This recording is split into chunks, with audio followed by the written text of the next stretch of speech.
Hello दोस्तों, आज मैं आप लोगों के लिए 10th क्लास के हिस्ट्री सब्जेक्ट का सेकेंड चैप्टर का ऑब्जेक्टिव पर वीडियो बनाने जा रहे हैं, जो एग्ज़ाम की दृष्टि से काफ़ी महत्वपूर्ण है। आज के वीडियो में सेकेंड पार्ट को एक्सप्लेन करेंगे। अगर आप फर्स्ट पार्ट नहीं देखे हैं तो उन्हें ज़रूर देख लीजिए। तो चलिए आज का वीडियो स्टार्ट करते हैं, जिसमें पहला ऑब्जेक्टिव है जो एग्ज़ाम की दृष्टि से काफ़ी महत्वपूर्ण है। तो फर्स्ट ऑब्जेक्टिव है, साम्यवादी शासन का पहला प्रयोग कहाँ हुआ। तो साम्यवादी शासन का पहला प्रयोग कहाँ हुआ? ऑप्शन है रूस, चीन, जापान, क्यूबा। तो साम्यवादी शासन का पहला प्रयोग रूस में हुआ। और साम्यवादी शासन का पहला प्रयोग रूस में हुआ और साम्यवादी से रिलेटेड एक ऑब्जेक्टिव आप लोगों को याद रखना होगा, जो एग्ज़ाम के नज़रिए से काफ़ी महत्वपूर्ण है। तो चलिए वह ऑब्जेक्टिव आप लोगों के सामने पेश कर रहे हैं। वह ऑब्जेक्टिव है साम्यवादी से, आप लोग याद रखिएगा, साम्यवादी घोषणा पत्र। तो साम्यवादी घोषणा पत्र का लेखक कौन है?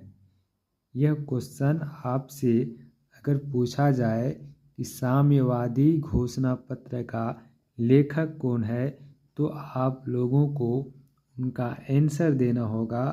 तो उनका आंसर होगा, साम्यवादी घोषणा पत्र का लेखक कार्ल मार्क्स और एंजेल्स है। तो साम्यवादी घोषणा पत्र का लेखक कौन है? कार्ल मार्क्स और एंजेल्स। तो मैं यहाँ लिख देता हूँ कि साम्यवादी घोषणा पत्र का लेखक, साम्यवादी घोषणा पत्र का लेखक कार्ल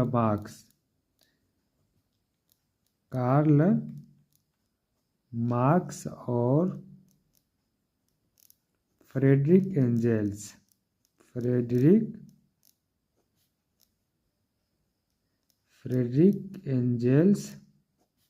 है। अगर एग्जाम में यह क्वेश्चन पूछा जाए कि साम्यवादी घोषणा पत्र का लेखक कौन है, तो उसका आंसर होगा कार्ल मार्क्स और फ्रेडरिक एंजेल्स। तो इसका प्रकाशन कब हुआ? जो साम्यवादी घोषणा पत्र है, इसका प्रकाशन कब हुआ? ये भी क्वेश्चन पूछा जा सकता है कि साम्यवादी घोषणा पत्र का प्रकाशन कब हुआ। तो प्रकाशन आप लोग याद रखिएगा 1848 ईस्वी। तो फर्स्ट ऑब्जेक्टिव आप लोगों के लिए, साम्यवादी शासन का पहला प्रयोग कहाँ हुआ? रूस में। सेकेंड ऑब्जेक्टिव साम्यवादी से ही रिलेटेड है, साम्यवादी घोषणा पत्र, इसका लेखक कौन है? कार्ल मार्क्स और फ्रेडरिक एंजेल्स। और साम्यवादी घोषणा पत्र का प्रकाशन कब हुआ? 1848 ईस्वी को।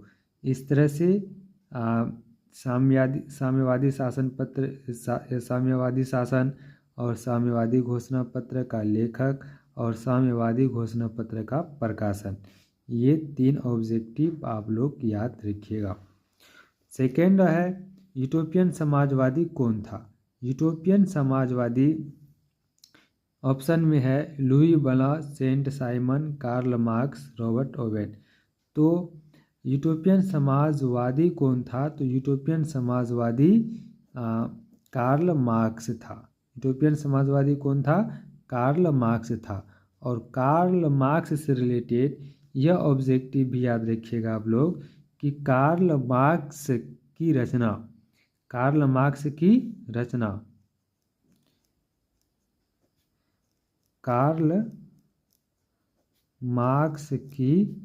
रचना है एक, जिनका नाम है दास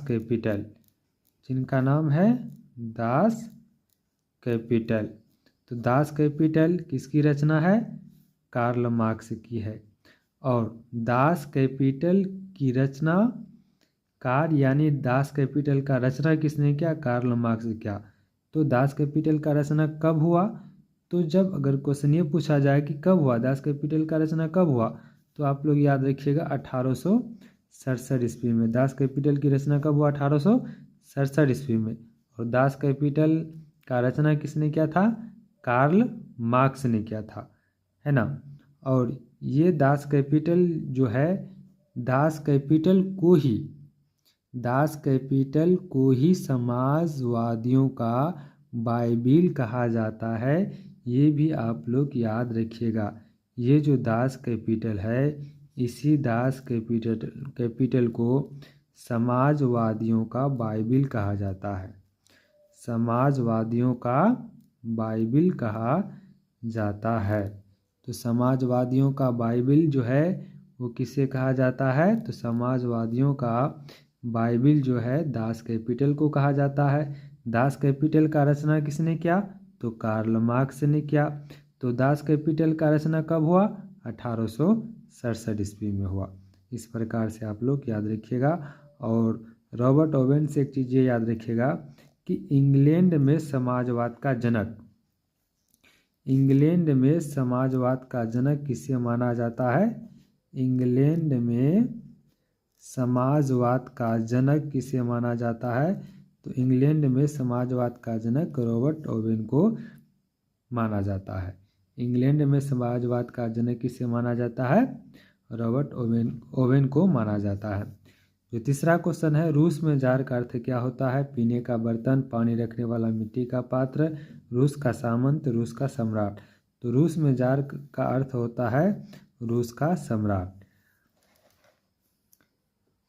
चौथा क्वेश्चन है, रूस की संसद को क्या कहते हैं? तो रूस की संसद को क्या कहते हैं? ऑप्शन है पार्लियामेंट, संसद, ड्यूमा, इनमें से कोई नहीं। तो रूस की संसद को ड्यूमा कहते हैं। रूस की संसद को क्या कहते हैं? ड्यूमा कहते हैं। रूस की संसद को क्या कहते हैं? ड्यूमा कहते हैं। और ये जो ड्यूमा है, इन ड्यूमा का जो है स्थापना, ड्यूमा का स्थापना जो क्या था, वो क्या था? जार निकोलस द्वितीय। अगर आपसे क्वेश्चन पूछा जाए कि ड्यूमा नामक संसद की स्थापना किसने किया, तो उसका आंसर होगा जार निकोलस द्वितीय ने। ड्यूमा नामक संसद की स्थापना किसने किया? जार निकोलस द्वितीय। जार निकोलस द्वितीय। ड्यूमा नामक संसद का स्थापना किसने किया? जार निकोलस द्वितीय ने। कब क्या था? तो 1905 ईस्वी में। कब क्या था? 1905 ईस्वी में। जार निकोलस द्वितीय ने 1905 ईस्वी में ड्यूमा नामक संसद की स्थापना किया। और 1905 से रिलेटेड एक ऑब्जेक्टिव ये भी पूछता है कि बंगाल का विभाजन कब हुआ था? तो बंगाल का विभाजन जो है वो 1905 ईस्वी में हुआ था। बंगाल का विभाजन कब हुआ था? 1905 ईस्वी में। और बंगाल का विभाजन किसने किया था? तो बंगाल का विभाजन जो किया था वो लॉर्ड कर्जन किया था। बंगाल का विभाजन किसने किया था? Lord Curzon. कर्जन यानी कर दिया। क्या कर दिया? बंगाल का विभाजन कर दिया। और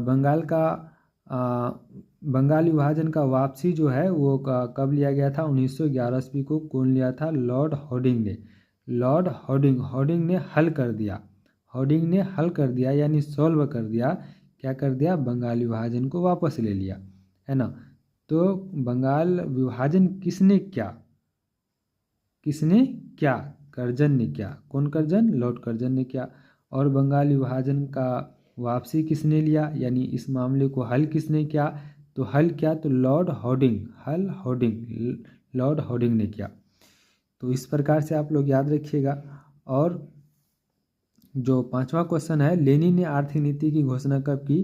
तो लेनिन ने आर्थिक नीति की घोषणा 1921, 22, 23, 24। तो 1921 ईस्वी को जो है लेनिन ने आर्थिक नीति की घोषणा की।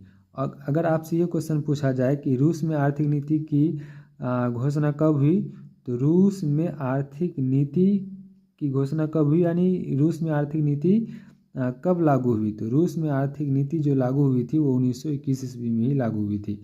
रूस में आर्थिक नीति कब लागू हुई थी? 1921 ईस्वी में लागू हुई थी, ये भी याद रखिएगा। और 1924 ईस्वी में लेनिन की क्या हो जाती है, मृत्यु हो जाती है।